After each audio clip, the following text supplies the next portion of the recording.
I'm chairing panel 6, which is on internet and competition. I'll first introduce Wendy. And how do I pronounce your last name? It doesn't. Oh, please, it matters, please. From. Okay. Wendy, which is further on my right, is a senior lecturer at a Melbourne Law School. She researches on competition law, focusing on China, international and comparative law, and political economy issues. Her book, The Political Economy of Competition Law in China, was published by Cambridge University Press in 2018. And then also on my right, is Lilian Sintra de Mello.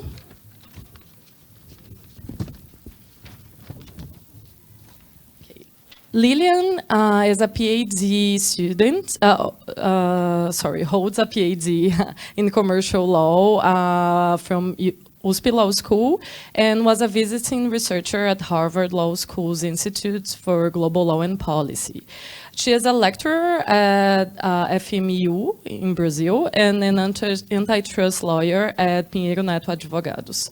Her Bachelor of Laws work at USP included a year-long sojourn at the Institut d'études politiques de Paris. And finally, on my left is Beatriz Kira. Beatriz is a senior research and policy officer at the Blavtinic School of Government of the University of Oxford, working on a project about digital technologies and inclusive development. She holds an MSc in social science of the internet from the Oxford Internet Institute and is currently pursuing her PhD in economic law at the University of São Paulo. So you may please start. And you have 20 minutes, and I'll let you know when you are about 5 left. Hi, everyone. First of all, thank you to Diogo. Where is he? Hello. Diogo, Mario, and the organising committee for the opportunity to attend and present at this conference. Today, I would like to talk about an issue that has arisen due to the growth of the internet and digital markets, which is the regulation and interaction of privacy, data, and competition in the context of digital markets. And in particular, I explore the interaction between privacy and competition law in the digital economy, which has become an incredibly hot topic within competition law circles. But the problem is the discussion has largely been based around the experiences and laws and practices of the US, EU, and developed countries, which, surprise, surprise, happens everywhere. And in particular, this discussion doesn't focus on China. And I think this is a significant oversight. China's digital economy environment is distinct and quite separate from the rest of the world, in large part because of the laws and policies that the Chinese government adopts to regulate the internet. And China's competition law also allows for the consideration of industrial policy, development, and other issues that aren't typically considered by the competition and antitrust laws of developed jurisdictions. So, issues relating to privacy and competition law in the digital economy may be considered quite differently in China as compared to the developed world, due to the different regulatory approaches taken to the internet, data, and competition and markets more generally. In addition, what's happening in China will affect markets outside of China. Increasingly, Chinese technology companies are doing business overseas. Its competition law is already having a significant global impact, and China has very vocal ambitions to be a global internet superpower, and it wants to shape global internet governance. So today, my aim is to explore the potential implications of privacy regulation, and in particular data privacy and protection, on competition law in China and expand the scope of the current competition law discussions. So to do this, I have one slide. First question is, you have to consider, well, what are the views and expectations of privacy in China? And despite popular belief, it's a misconception that Chinese citizens simply don't care about privacy. There's definitely a growing awareness of privacy rights in China, and increasingly citizens are complaining about data leaks and also misuses of information by companies. So that's definitely not true that Chinese citizens don't care about privacy. But what I think is different in China is who they expect privacy from. They don't really expect privacy from the government. They demand privacy from private citizens, such as businesses. And this kind of makes sense if you look at the history of governance in China. China does not have a historical legacy of forms of government where citizens have expectations of privacy from their government. And unlike in many developed countries where privacy is viewed as a human right that is related to notions of personal liberty, privacy in China has been traditionally regarded more as a way to protect one's reputation in the community. So I think that this view of privacy and who people will expect privacy from is really important in understanding how they go about regulating privacy in China. Related to this question is, well, what is China's approach to data governance? And first and foremost, the collection, access, use, and analysis and control of data is considered to be fundamental to the state's interests. Data is used and controlled to help address issues relating to national security, political stability, and it's using data to facilitate economic reform, development, and innovation. And data is also increasingly viewed as this valuable resource that should be shared between the state, businesses, and individuals. And what this has resulted in is a largely state-centered approach to governance or data governance. The problem is, at the same time, China's government does realize that it has to kind of respond to a growing demand for privacy protections and to prevent harms arising from information leaks and misuses. So the question is, how can these demands for greater privacy protection be accommodated in a data governance regime that is largely state-focused? So to answer this question, let's look at China's data privacy and protection regulatory framework. Now, there are a few scattered laws and regulations in China that relate to various issues relating to privacy, but the data privacy and protection framework is currently developing principally under the auspices of the cybersecurity law, which came into effect in 2017, June. Now, this isn't surprising given that technological developments and the internet have greatly facilitated the collection, use, and management of data. And the data, the volume of data that is generated in China through the internet is huge. Nearly 60% of China's population uses the internet. So 60% of 1.3 billion is about, I think, 800 million people. And China's digital economy accounts for, on some estimates, up over a third of its GDP. So that's a lot of money and a lot of data that is generated via the internet. Now, one of the areas of regulation under the cybersecurity law is personal information protection.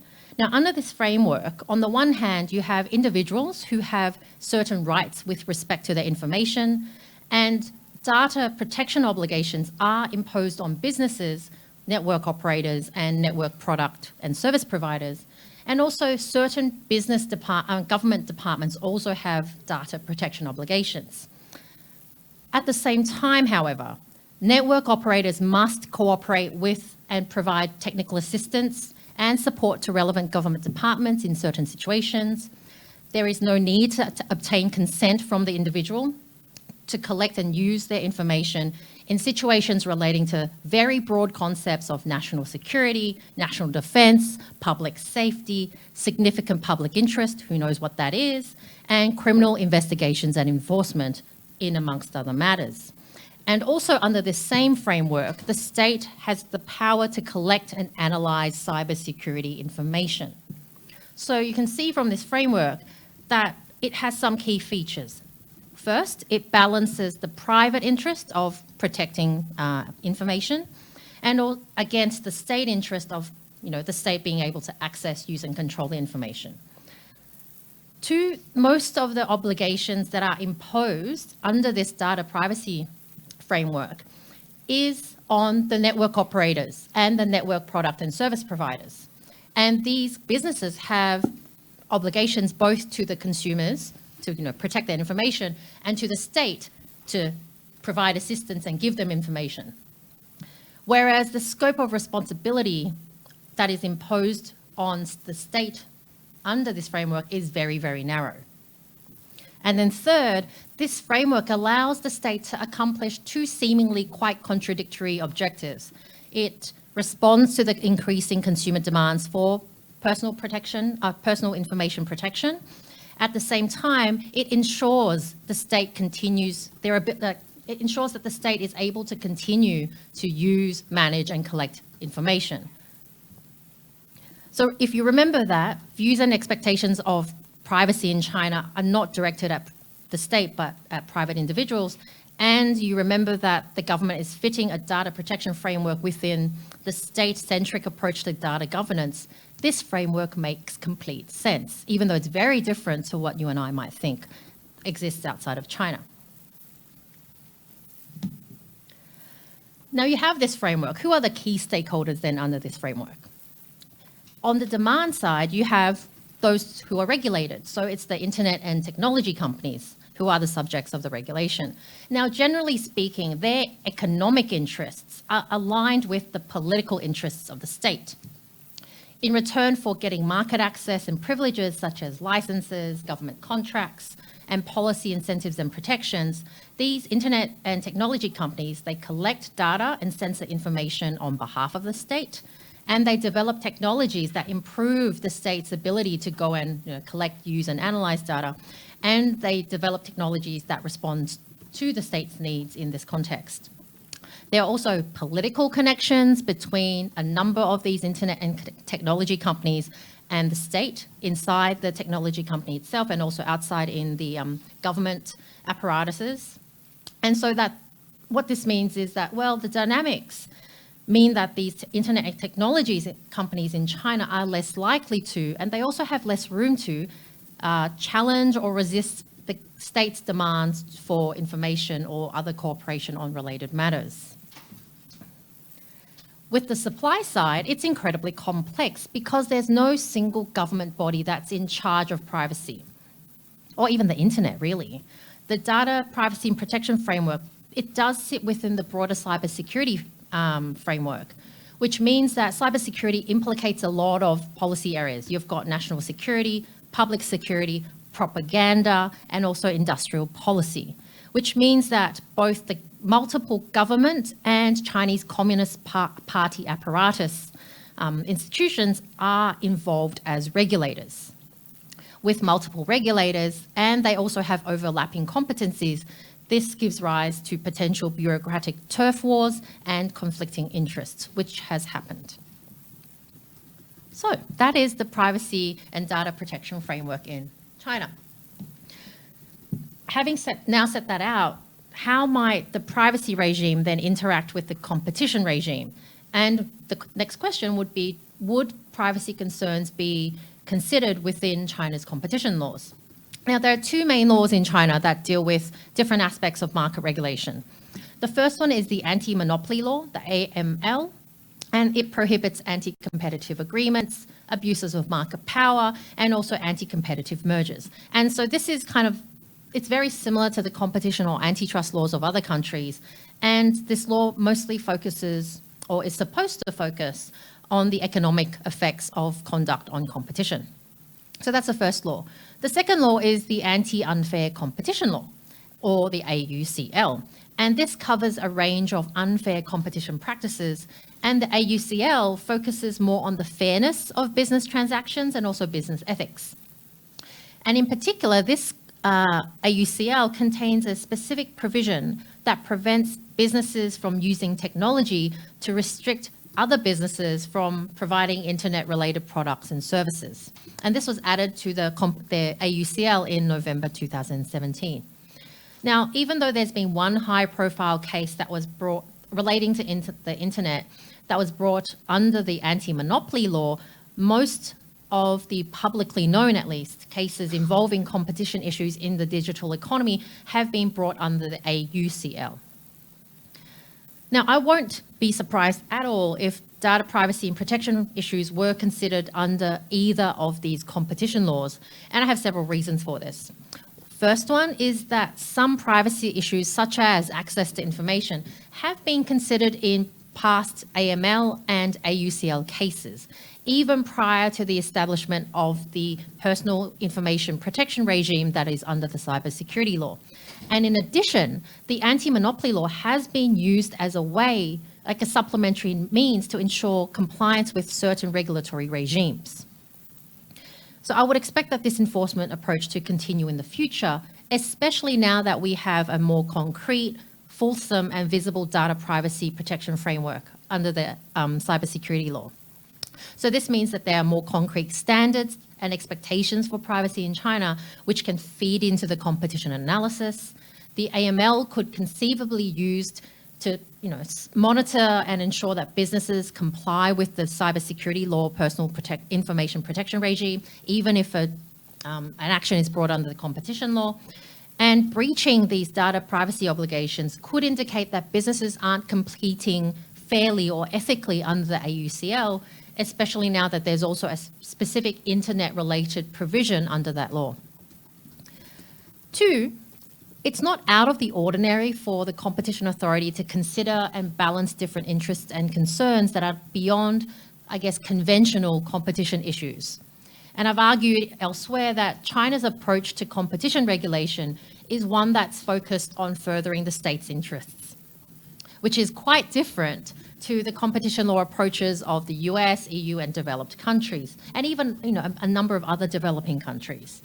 Now, whilst this state-centric approach to competition has, for the most part, led to decisions that have also been consistent with competitive outcomes, it's also resulted in the competition law being implemented in a manner that helps the state to promote and address other policy issues and concerns. So privacy issues could potentially be one of these other policy aims and issues that are also pursued by the AML. Even though you might not see it on the face of the decision, if you look at the actual facts and the trends and the patterns of enforcement, that will kind of emerge. And then finally, data privacy and protection issues may enter into the competition investigations and reviews as a natural consequence of decision-making processes in China, whereby government bodies make decisions by consensus. So if there is a competition investigation or review in the relevant space, they will go and consult with the relevant cybersecurity regulators. These regulators' primary interests may not necessarily be competition, but personal information protection, or even broader than that, data security, industrial policy, and innovation. Now, the question of whether or not these regulators' concerns may be factored into the competition decisions depends on a host of factors, one of which is the political power balance or imbalance between the cybersecurity regulators and the competition regulators. So in conclusion, I don't think it would be surprising at all if China's competition authority and the courts consider data privacy and protection issues in their competition decisions.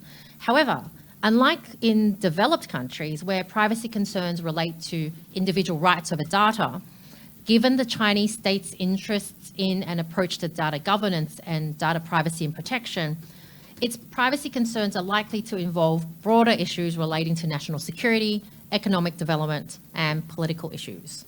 So that's it. I'll happily welcome any questions. Thank you.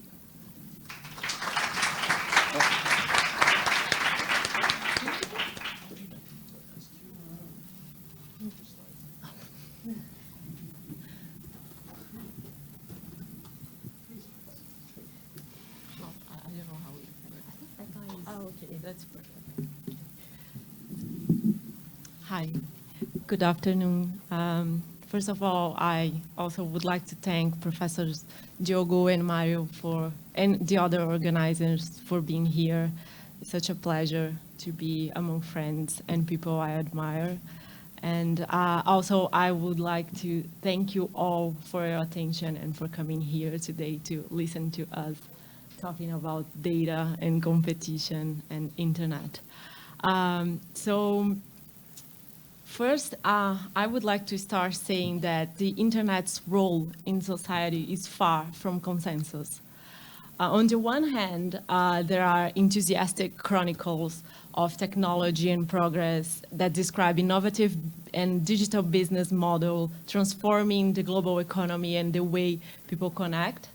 But on the other hand, the internet's dark sides were revealed, unveiling the concentrated power of few global companies and the government they work with, the digital exclusion, the widespread commodification of personal data, and unprecedented surveillance. In this context, antitrust is making the headlines with ongoing large-scale investigation of big techs, discussions on the creation of new regulators and regulation, and proposal of stricter measure reviews.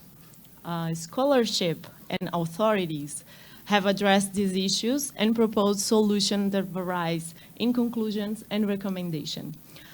As you can see here, as you can see here, yeah, those are the documents from 2018 and 2019 that are related to competition and digital markets. And as Wendy just said, they're all European or US-based studies, and we don't have any from a global South perspective. That last one there is just like that we even have like a US presidential, potential presidential candidate talking about let's break up big tech. So this is trending now, like the interface between competition law and policy and data governance and innovation has become the major topic of the internet. And here I just brought two of them. And as you can see, they are very focused on data and the role of personal data and how competition will deal with data. And the reason I put it here is because we see a lot of data, and that bothered me a little bit. Why? Because I think current discussions look as if it had forgotten a long-standing debate. How shall we treat data traffic? If data is often compared to the new oil of our era, what are the powers held by those who own the data pipelines? What kind of interference the pipeline owners have on the data that passes through their infrastructure? What if the pipeline owners start to vertically integrate with those who collect and process data? Do you think we would have enough space for competition in an environment like that? So since 2002 and 2003, when Team first introduced the net neutrality concept, these issues have been discussed and become one of the most preeminent debate in communication and internet law and policy. Defining net neutrality is very difficult. We've been trying to do that for a long time, and I don't know if we achieve it with, if we did it the best way we could, but let's try to do that here. In general terms, net neutrality is a non-discrimination principle which provides internet service providers should treat all internet traffic equally. But this struggle is not new. It as old as communications, technologies.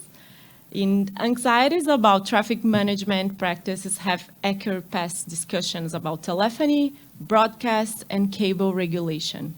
Even older, the common carriage principle was born in transportation infrastructure, which require road owners to provide services without unreasonable discrimination.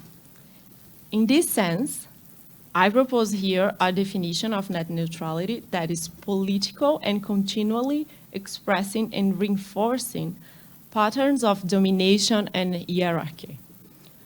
And its debate is centered on the conflict between political and economic goals and how gains and losses will be distributed among stakeholders. Okay. Just to explain, I know we have two different debates here. There are two different issues. So we have on one hand data, on the other hand we have the net neutrality, and I'm trying to bring them together so we can have a better understanding from a global South country perspective. And I just want to make sure, I know they're not the same debate, they are different, but I'm trying to see how net neutrality can help us to understand better this debate about on data and competition.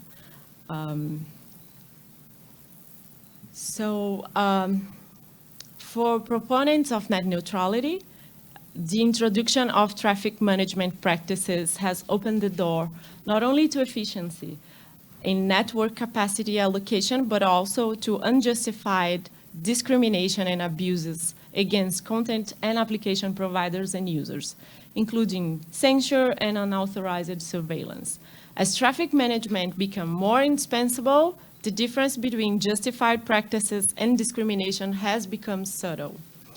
For them, market efficiency, positive externalities, incentives for innovation, economic growth, freedom of speech, privacy protection, investments in internet access, and increased civic and democratic participation should be incorporated into the analysis of regulation.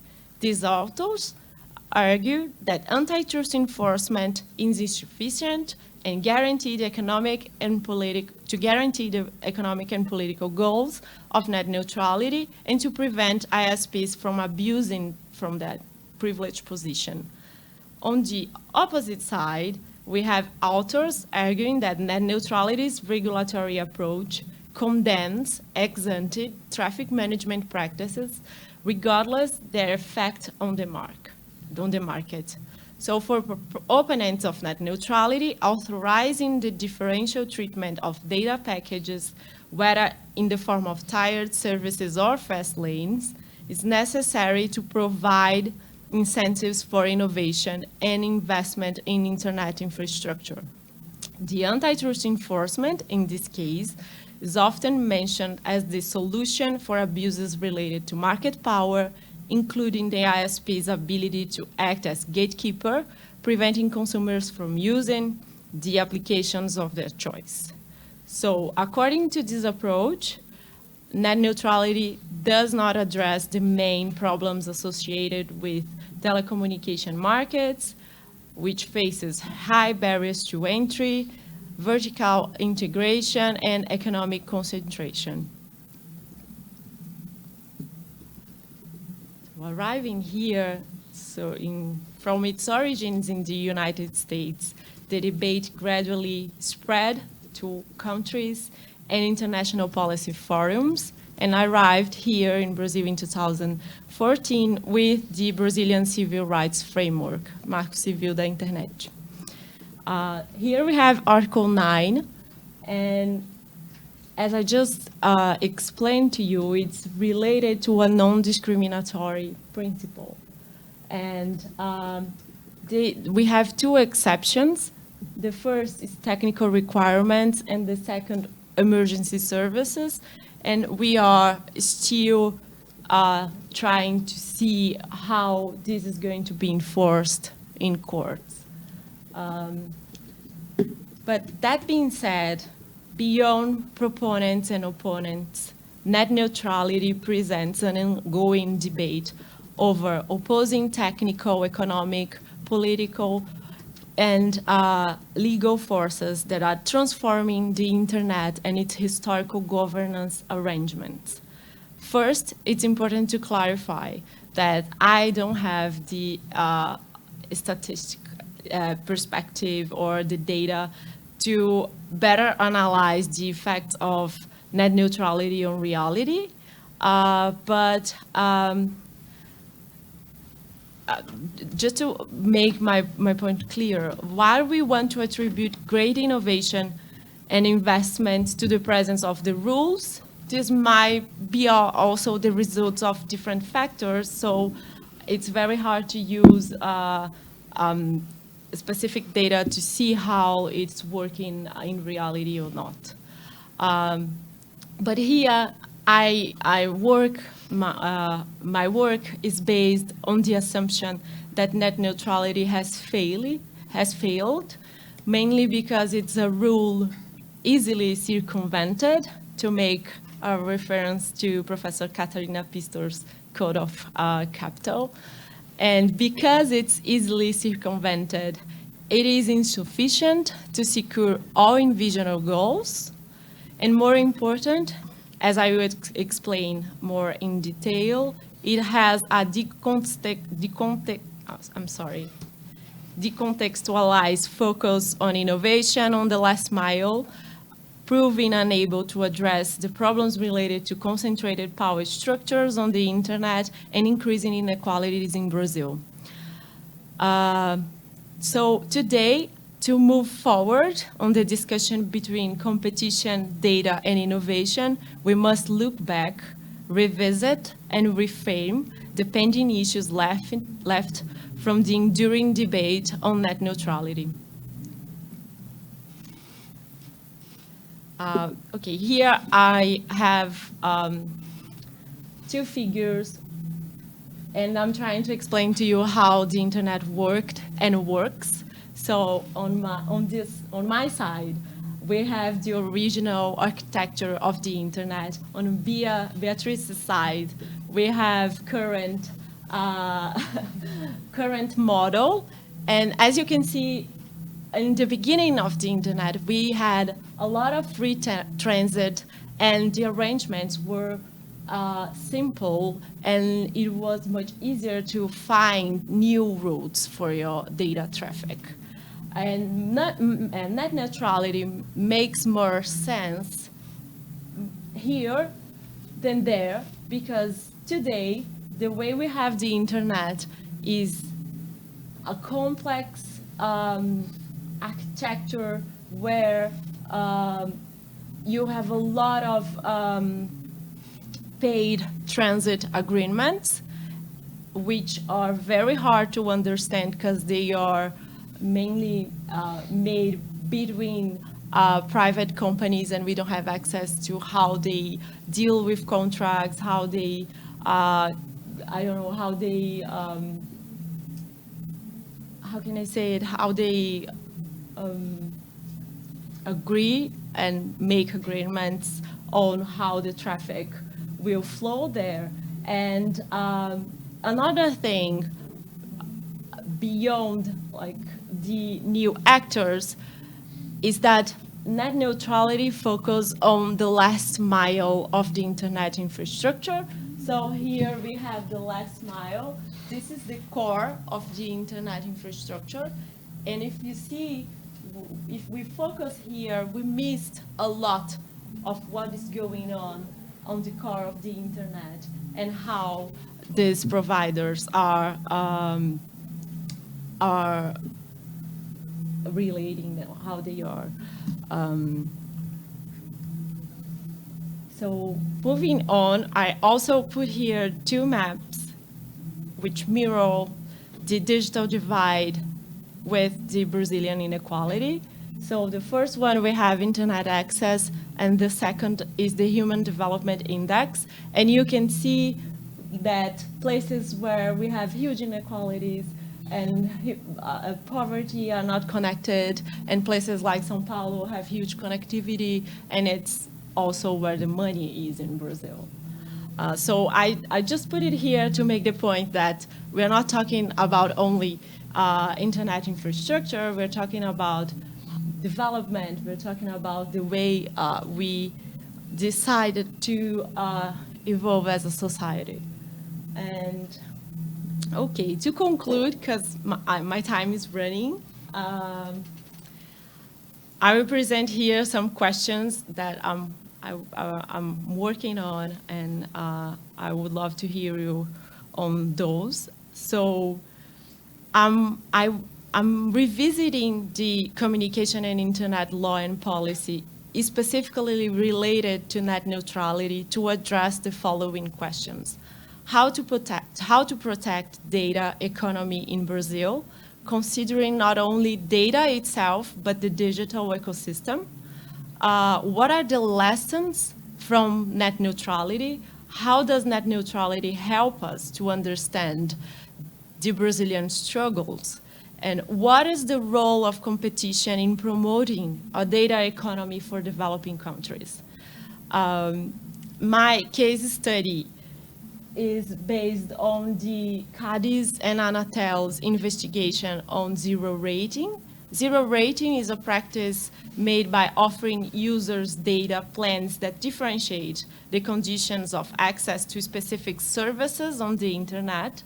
Since it touched upon issues of net neutrality, market power, privacy, and equality, I thought it was a good case to try to understand how our authorities are dealing with these topics. And in October 2017, CADE, the Brazilian Antitrust Authority, dismissed an inquiry against several mobile network operators for offering zero-rated applications here in Brazil. And in its decision, CADE established that zero rating did not harm free competition or net neutrality principles. So I will focus on the following aspects of the decision. So first is how CADE and Anatel understand the place of net neutrality rules concerning data governance, innovation, and competition, and considering data is an important asset of the digital economy. How does CADE analyze the infrastructure related to data traffic? I think that's all. Those are initial ideas, and I thank you all for your attention, and I look forward from listening from you and on that. Okay.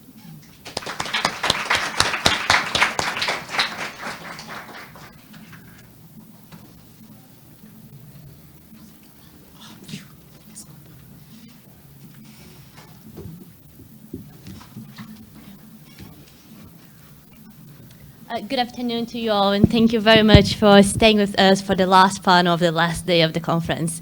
So I have the enormous challenge today to present this final presentation after you attended so many interesting panels and after two brilliant presentations on the same topic. Please stick with me for a bit longer. I promise to make it quick and make it painless, the best I can. So some of you might be wondering, why is there a panel on internet and competition on a law and development event? I think Lilian and Wendy provided a few clues a lot of clues actually, on the relationship between development and competition and how the internet has been changing things around. Again, it's not only because that's the topic of my PhD thesis and I'm one of the organizers, but that's partially because of it, but also because competition is a key driver of development. There is a large body of literature discussing the relationship between competition and development. Effective competition policy ensures a dynamic and diversified economy, lower prices and better products and services. The path to economic development often requires making space for new entrants and allowing productive and firms to thrive, goals which competition policy and competition law are able to achieve. Ongoing work conducted by the OECD and the World Bank also shows that addressing illegitimate market power, which includes measures such as reducing anti-competitive regulations, fighting illegal cartels, and preventing abusive conduct, is not only good for growth of innovation, but can also help reducing inequality and improving social cohesion. As such, competition policy is a powerful tool for complementing efforts to alleviate poverty and to bring about shared prosperity, particularly during times of structural change. So this is a brief, very brief overview of the literature on development and competition. But what is new? So why do we need a new approach, as the title of the conference says, Law and Development, New Approach from the Global South? Again, Lydian and Wendy did me the great favor of providing a lot of information, a lot of data to support the need for a new approach. But just to make sure you all agree with us, there are a few things that I would like to outline. So the fact that there is a relationship between development and competition is not a novelty. What is new, however, and therefore justifies this need for a new approach, is that competition has changed over the past few years, and competition law and enforcement have been put to the test in the so-called digital age.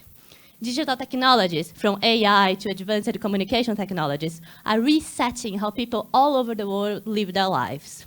They have given rise to innovative business models which are transforming the way firms produce, upscale, and compute in general. As you can see here are some of the headlines that Lydian also mentioned that have been, so competition policy is a new hot topic that has been making the headlines. Many scholars, particularly in the Global South, have been claiming that some technology companies have grown too big and that a shift in competition law and enforcement is needed to tame the so-called tech titans, such as Elizabeth Warren claiming to break up big tech as her presidential platform. While disagreeing on the appropriate policy solutions, competition scholars have largely agreed that there are features of digital platforms which make enforcement of competition law and policy more challenging. I'm going to briefly outline some of these features. So first, digital platforms are multi-sided markets which simultaneously serve two or more groups of users. While multi-sided platforms have existed for a very long time in the brick-and-mortar world and have been studied for competition and lawyers and economists for a very long time, the distinguishing feature of digital platforms is the reliance on digital technologies and the central role played by data, as again, Lydian and Wendy has already discussed it in depth. As such, digital technologies allow companies to leverage even larger networks for consumers, access multiple geographic and product markets almost instantaneously, and exploit increasing returns to scale from intangible assets. And these companies rely on the collection and processing of digital data, in many cases personal data, in order to provide such goods and services. As a result, a growing body of literature argues that digital platforms give rise to particular competition concerns, which traditional tools and concepts are no longer able to address. For example, identifying the relevant market, as Gustavo Onto discussed earlier, is much more challenging. Understanding the role of data in creating products and markets, and dealing with non-price-centric dynamics, among other challenges. For example, Google offers a powerful search engine, and Facebook is a very popular social network. Neither of them, however, charge a price for the provision of these services. Are Google and Facebook competitors? Do they share an identifiable relevant market?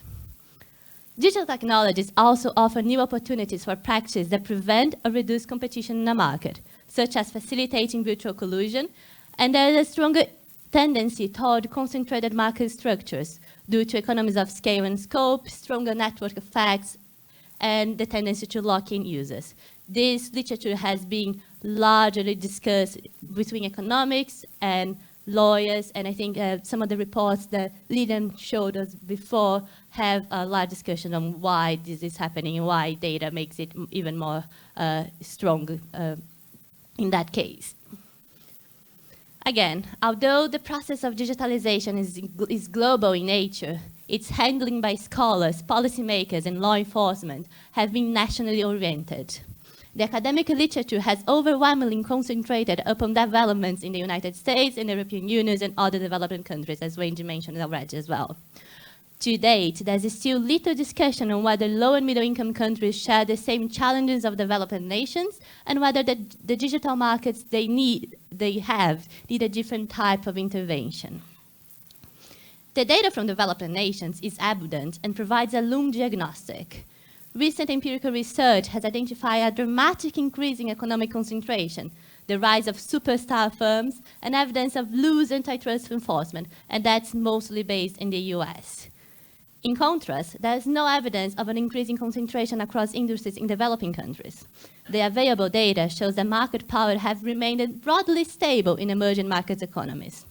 Furthermore, developing countries are usually more distant to the technological frontier, and we don't really have many or any indigenous superstars, big tech companies, apart from China, of course. So in order to propose a new institutional approach from the Global South, we first needed to understand how digital markets and players have been behaving in the so-called Global South, or at least in a sample of it, and how competition authorities have been beginning to react to that. As competition policy lives through a revamp amid global calls for greater scrutiny of big tech companies, a key challenge of the digital age for many developing countries is to ensure that competition policy will not overshoot to create too much pressure on innovation, on which development fundamentally depends on. My hypothesis here is that the challenges of the digital age are particularly daunting for developing countries. Pressure to protect incumbents grow during periods of structural change and technological progress. However, succumbing to these pressures could constrain entry to the market, and incumbent power would impact on innovation and the potential growth of economies. There are several ways of testing this hypothesis, and my two colleagues here today have presented two very interesting angles from which to address these challenges. Lilian has focused on the data governance and network neutrality in Brazil. Wendy has presented fascinating insights about the relationship between privacy, data protection, and competition in China. The idea of my paper, which is very much a work in progress at the moment, is a comparative analysis to understand how competition authorities in developing countries have been addressing digital technologies. I would like to start with a small sample. So this exercise will start by analyzing the case of one company whose conduct has been under the scrutiny of several competition authorities worldwide, and I believe many of you know and use. I will start by comparing the decisions taken by competition authorities in two specific countries, India and Brazil. Many would agree that these two countries share several similar characteristics, and yet they have come to different decisions when deciding a very similar case involving Google. I'm interested in understanding the rules, processes, actors, and institutions involved in the Google case in these two countries, India and Brazil, highlighting the gaps and similarities. With that, I hope to get a glimpse of the particular challenges competition authorities in developing countries might face when dealing with digital platforms, and whether or not a new approach is needed. In other words, whether the concepts and tools need adaptation due to the challenges of digitalization, and if so, how they should be adapted. I could discuss the case a bit longer and provide you with the difference between the decisions in India and Brazil, but I will spare you from the dirty details. We could discuss it later. Some of the categories that I plan to analyze in the paper are here, so identification of the relevant market, assessment of the dominant position and market power, and analysis of the competitive effects and the remedies. But I think that will be for another presentation. Thank you very much for your attention, for coming here today, and for staying until the end. And I know you're all dying to join the party going outside, but we will have a briefly round of questions now, I think. Thank you.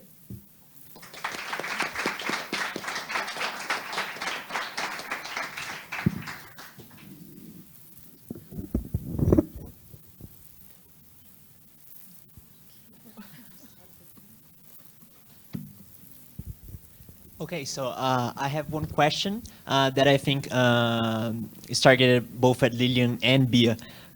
So if I understand correctly, Lilian's, you're starting a research and you want to study how CADE is discussing zero rating because you think that net neutrality, the net neutrality rule as it is right now is failing. So maybe there's another, it could maybe work in another way. So you want to understand what CADE is deciding.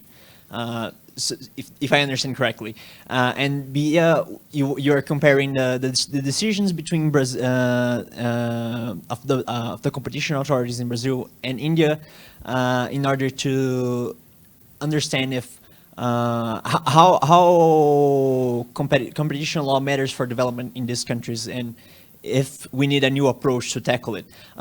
So what I wanted to ask is like the impact of whether we make net neutrality work or development work depends on a lot more than what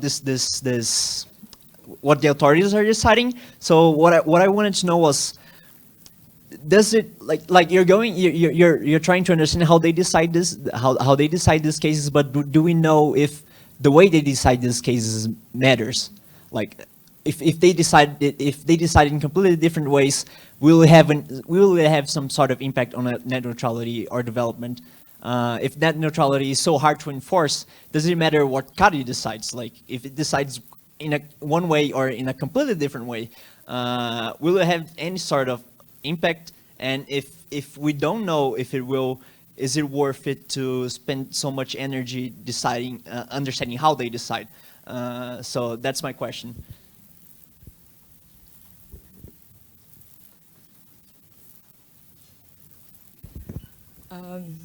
I have one question for Bia and one for Lilian. Bia, I think one of the basic premises of your work is that we have a lot of data, or we're starting to have data on the north and not enough in the south. I wonder how exactly hierarchy plays out in your work, because I think there's a lot of conditions or a lot of things that are happening in the north that actually affects the south, and you have mentioned pretty well that those companies are global and they are very much monopolies also in the south, but the policy space of the south is certainly restricted by the first move and whatever those companies do north, and whatever the authorities in the north decide, we might not have that much power to, do whatever competition policy we think it's best.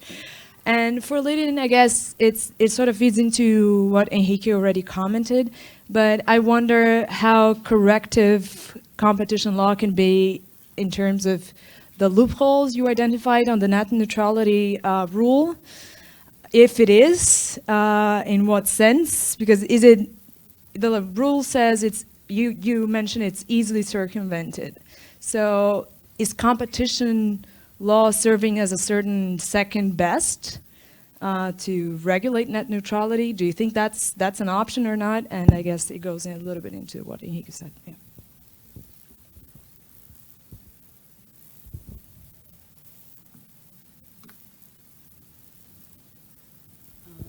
Hi, I have one question for Lilian. So Brazil was one of the first countries in the world to discuss internet regulation.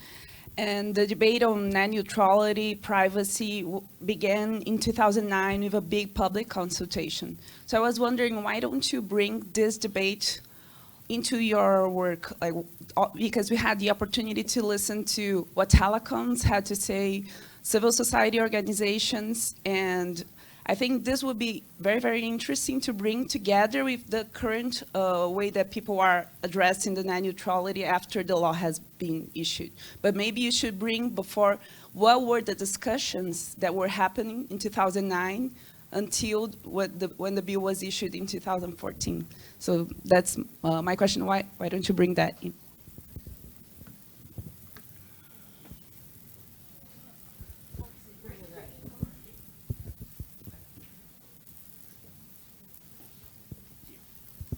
Okay. Okay. I have one for Wendy and one for Beatrice. Okay, for Wendy, let's see if I can articulate this. This is kind of at the edge of what I can articulate.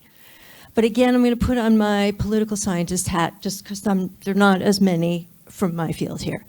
Okay, when we think about governance, especially in the international system, and I think we'd all agree that at some level, all this digital stuff is intrinsically international. A couple of you have mentioned that You know, one of the problems is national regulation. All right, so when we talk, in my world, we talk about global governance regimes. That can be both institutions formally constituted as organizations, and it can be sort of regularized meetings, but a lot of it is about how people think. It's about ideas.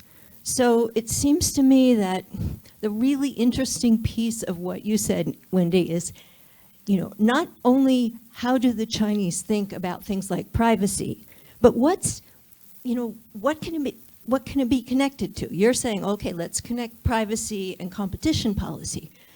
You're talking, and I'm thinking, oh my gosh, privacy. Well, and privacy and digital stuff, it's not, you know, it's not just privacy for my data, what kind of clothes I buy on the internet, but it's the whole, you know, facial recognition and using that for suppression of human rights and so on. Clearly, China doesn't want that to be in the global regime. Maybe some other countries do. I don't exactly know where I'm going with this, but it seems to me that somebody should be studying the way the scope of the related issues gets defined in international debates about digital technology. Okay, that's like a huge question, but, and for you then my question is the opposite. Gosh, could you give us your 25 words summary of what is the difference between the way India and Brazil regulate Google?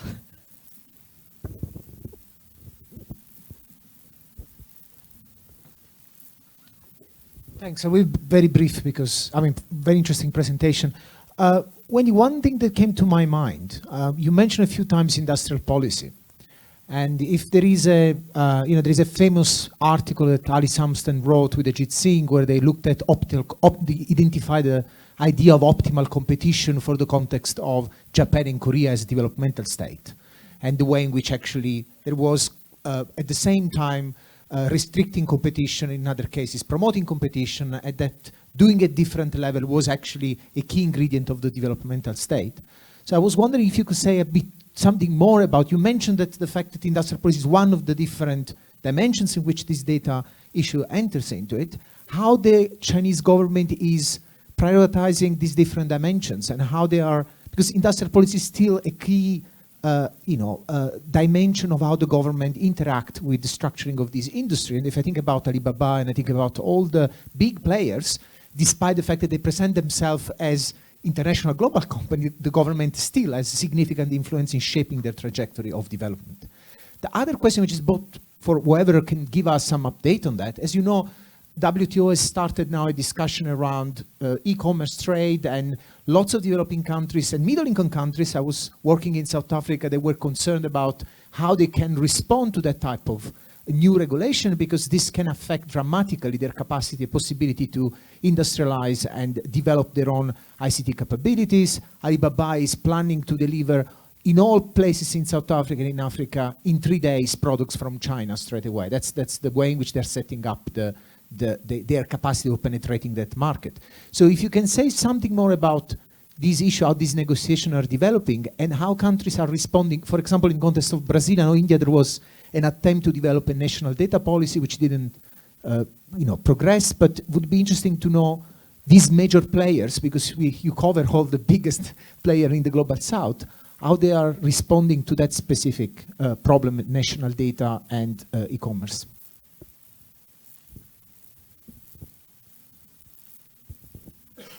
I have a very brief question for Lilian. With regards to the CAD decision on zero rating, I was wondering if you have any preliminary thoughts on the decision, especially considering your focus on data and competition, and that the majority of zero rating packages in Brazil offer basically Facebook apps, such as Facebook, Instagram, WhatsApp.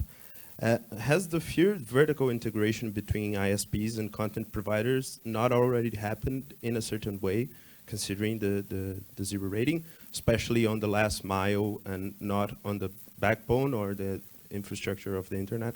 Thank you.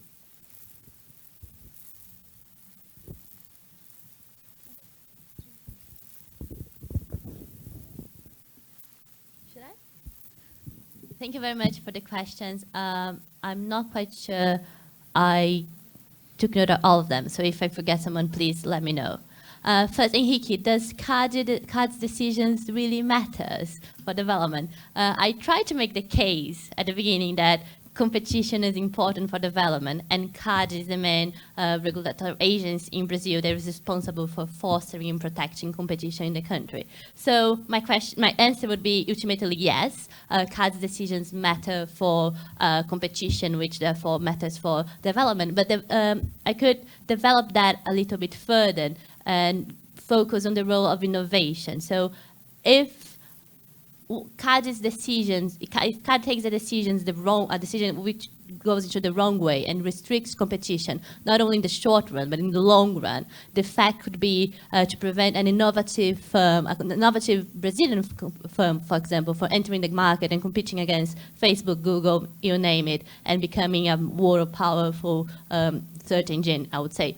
The likelihood of that happening is really, really small, but that's just like a extreme example to illustrate that the decision whether CAD is successful or not in promoting, fostering a competitive environment for business to make business in Brazil affects innovation, affects data regulation, for example. It affects the way the market behaves. And as we discussed in the panel before, CAD has an important role in shaping the market, and that has an effect into development. So if you're not convinced, we can talk later about the relationship between these three things, so internet, competition, development. But I do think that CAD's decisions matter in that sense, and as institutions matters, and CAD and competition policy can be considered as institutions which matter for development ultimately. So yes, that will be my answer in a nutshell. And addressing Raquel's questions and also a bit of Antonio's, yes, that's true. There is a matter of North-South hierarchy, and decisions made by the so-called global North do affect the policy space for developing countries, especially when these big players are based in the Silicon Valley or behind the firewall of China, Great Firewall of China. However, I do think there is some space for developing countries, especially if they are behaving some kind of coordinated way to cast some kind of path to put forward their priorities. I would say that's more likely to happen it could happen within an international organization like the WTO, even though there is a lot of power asymmetry between them. But I think that when CAD regulates or decides on the Uber case or the Google case in Brazil, for example, it is somehow restricting the way the company will be able to work in this country. And if you think about decisions taken by other nations, they have had global effects. So the Bundeskartellamt, which is the German competition authority, has recently decided a case on Amazon. And after that decision, Amazon decided to change its terms of use globally. So not only in Germany, but the decision affected how the company decided to run its business in all of the countries. Again, of course, Germany is in Europe and it's like considered a global north, but I could imagine something similar happening, for example, in Brazil, who has a very large user base. So if Brazil and India have some kind of similar decision on terms of use of Facebook, which has a very big, large user base in Brazil and India, I could imagine that affecting the way the company works elsewhere in the world. And in 25 words, because I think my time is running out, what's the difference between Brazil and India in terms of Google? It's not like a regulation of Google. It was a decision made by the respective competition authorities. In a nutshell, in India, Google was fined, a millionary fine, $20 million penalty. In Brazil, the case was filed.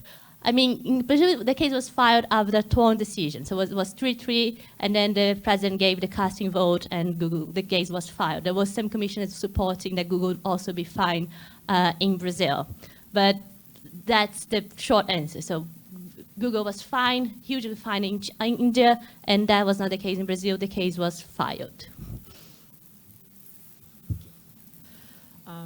Thank you very much for such interesting questions and challenging too. Okay, I will start with the question on Marco Civil, the internet, and the discussion on net neutrality, just to give you some background.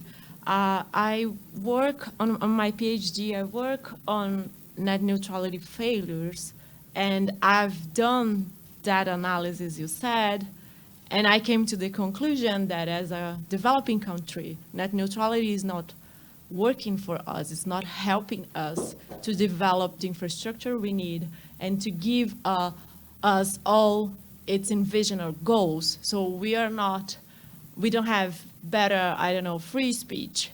We didn't breach the gap, the digital divide, and if we start to see the net neutrality debate from the beginning, it was a debate centered on structure and how we would make the traffic equal, not only on the idea of traffic, but look into the telecom infrastructure.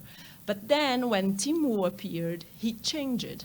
And he started to talk about innovation for the sake of innovation. And I don't know if as a developing country, we should protect innovation for the sake of innovation, because I don't know where the innovation is here. Like, we don't have big tech companies. Why are we protecting them here? Why are we losing the opportunity to make our own big techs and giving them our space and our users and our infrastructure for free? So trying to be very brief on the ideas I've developed on my PhD, I came to the conclusion we need more than net neutrality to have equality on the network. Saying that, to Raquel's questions, does competition solve net neutrality failures? No, it doesn't. I think we need a pack of competition together with regulation, and that will work better. But even more than that, I think we need to acknowledge our position in the global system, and we need to understand we are a developing country, and we don't have the big players here. We have to develop our own, and we have to use it as a tool for development. So that would be a better way to use the digital market to make our own players and understand we have hierarchies and we have a pattern of dominance in the global market, and a way we could use regulation and competition to be a big player in the market is understanding that we are on the side of the periphery. We are not center, we are periphery, and we have to use our internal tools to try to achieve a better position in that market. So I think it's related to Enrique's question too. What's the impact of CADE's decision?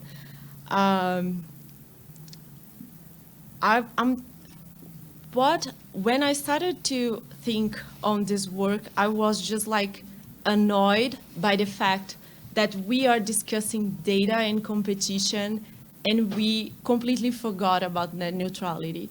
And it's just like, come on. On 2017, in the US, we just reverted the open internet rule and turned it into a competition debate. But I don't know what happened, we forgot, and we are not talking anymore about like net neutrality. And now we have this like big trending topic that data is the guy, and I don't know if it's just because I was studying net neutrality for 5 years, and then I was just like, come on, where is net neutrality? Why we forgot that? So just explaining what called my attention in the first place, and then I was just like, okay, so if CADE is so interested now in data, let's see, like, in the last decisions, how they treated data. And then I came to the zero rating decision, and data is not even there. So it's just like we are receiving a lot of global pressures here in Brazil, and it seems that it was just like, okay, this is the new trending topic, let's start to do that here. That seems interesting. Okay, we have a lot of problems, we still have to deal with net neutrality. Yeah, let's do that later. We have a new thing to start a discussion. So that's the thing I'm trying to put on my work and to make that relation works, like to make the relationship between CADE, Anatel, data, competition. And for me, and it was since the beginning of my studies on internet, infrastructure is very important when we are Brazil. Like half of Brazilians don't have internet access. Why are we discussing how internet traffic should be treated or how data should be treated if half of our population is not even connected? So I think just to answer your question, I think it's the last one. I completely agree with you. Vertical integration is here, and we have like services such as Google Fiber. So how are we going to do when Google starts to offer internet access and offer your email services, your search engine, like everything in your life? It's going to be much difficult. So I think that's just like another example of how things are connected and how we need to like bring them together. Let's not forget that neutrality. Let's use this opportunity to bring it again to the debate and to talk about infrastructure and not only data. I think I've addressed all your questions. Okay. So with Leslie's question, so just to make sure that I understand the question, you're kind of asking, what is the way in which these debates are being discussed and scoped on a global level, right? How does China's role in it? I don't even entirely know what my question was, but it was going through my head. Okay. I might as well try. I'm going to be a politician and answer the question I think I want to answer. Great. That's what politicians do. That's what academics do too, if they want to be Damn it. So like, if you want to talk about, there is this kind of international push for internet governance, and a lot of this kind of discussion is being played out in the language of internet sovereignty, and in part it's large, like, because China is kind of an important part of these discussions, and for China, the cyberspace or the internet is regarded as a territory, much like, physical land, over which sovereignty must be asserted and protected. And, it believes that every country has its right to protect the domestic internet space. So when it goes out into the world to kind of talk to these, at these various international meetings, etc., that's what it says. And it doesn't matter, they say, it doesn't matter what the US or EU or whatever does, I'm going to do what I need to do. And it's also exporting, its surveillance technology overseas. And there are also indications, I believe that I've read about how certain authoritarian countries are adopting internet regulatory regimes that are, inspired by the Chinese regulatory regime, which is quite depressing. So it is, and this is kind of this space where, in a lot of international regimes, China kind of never, well, at least in competition law, China doesn't participate in these international discussions about how to set norms. But here it's at the forefront, and there's this massive space over which it can assert its voice and try to shape it. So it's kind of done in that context. Okay? Yes, thank you for articulating a question that I attempted to ask. Great, thank you. For Antonio, you're kind of asking how the Chinese government is prioritizing the different dimensions of industrial policy, because I mentioned that as part of its approach to data governance. It's in its 5-year plans. Its 5-year plans are really important because it has number one, it's approved by the Communist Party at the central level. It's formally adopted by the National People's Congress, and then it leads to various mini plans that are formulated by all the relevant ministries and also the relevant governments at the provincial levels to kind of trickle it all down.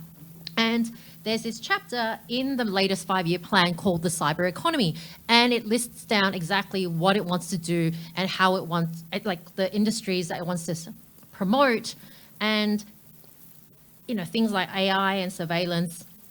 That's all in the 5-year plan. The other one is also China has a Made in China 2025 that is kind of promoting, trying to push China up the next level of the supply chain, not to be just a like the world's manufacturer, but it wants to move up the the global supply chain, value chain level. And in part because a lot of the companies, Chinese companies are quite good at copying other technologies and then adapting those technologies to do something else. A lot of the companies in China, especially in the internet, are not foreign companies, they are domestic companies. So by promoting the development of these industries, you're promoting the development of these Chinese companies, and you're promoting national champions at the same time, and then for them to go out onto the global stage to compete properly. But it's also because they provide a lot of policies, subsidies, a favorable policy environment, support from the state banks, etc., to kind of help them do that. Does that?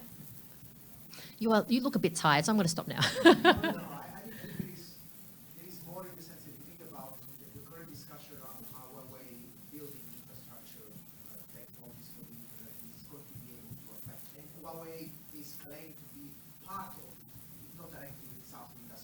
Yeah. So I think it's a big picture in terms of really how the industry could fit into that broader management of the data issues that we are raising. Well, yeah. And when they could, No, but it's also because if you can data is like the input into a lot of these development of these technologies that are based on, the more data you have, the better you can, design better certain products, better algorithms, whatever else, right? So by having access to the data, it helps the development of these technologies, and that's it. In addition, supplemented by these other government policies relating to money and support and things like that.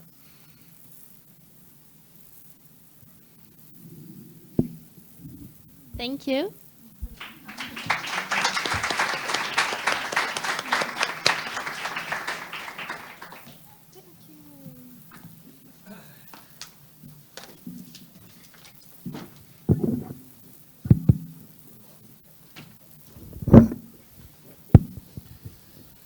Okay, for the survivors.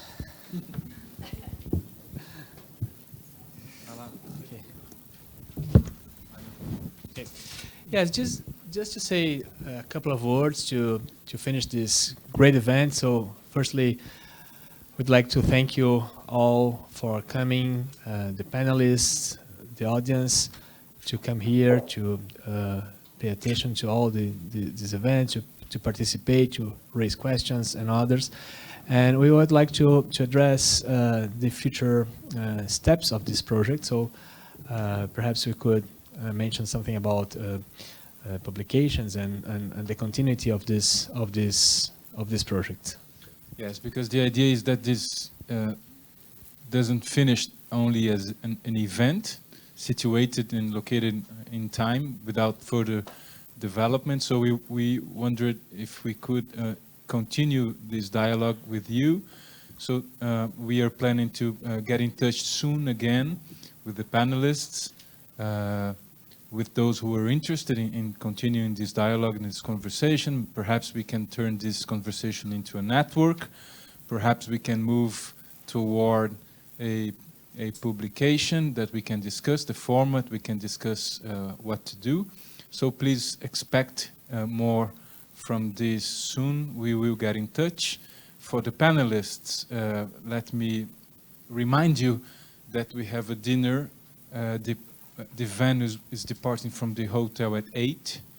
So you can get some rest now until 8. If you want to stay in the hotel, which we perfectly understand if you're tired, just let us know so that we don't have to wait for you. But of course that you are more than welcome to join us for dinner. I can walk you to the hotel, which is really close. Just Jed knows very well. If Jed goes to the hotel now, he can walk you there. Otherwise, we can do that. But I guess there is a van. Yeah, the van. Yeah, is the the van van is- here? the van Okay, is the there. van is here. So again and again and forever, thank you so much for those who came here, for the panelists who traveled a lot. I won't name you, but you know, you have been so great. You have been so kind. You have been so attentive to us. So we couldn't be more grateful, and we want to keep in touch with you. Thank you for those who attended, who as Mario said, who brought questions, who made questions here. This has been a great opportunity for us. 2 days, 2 very busy days. One at University of São Paulo, which was yesterday, But very productive. and today. Thank you again. Okay.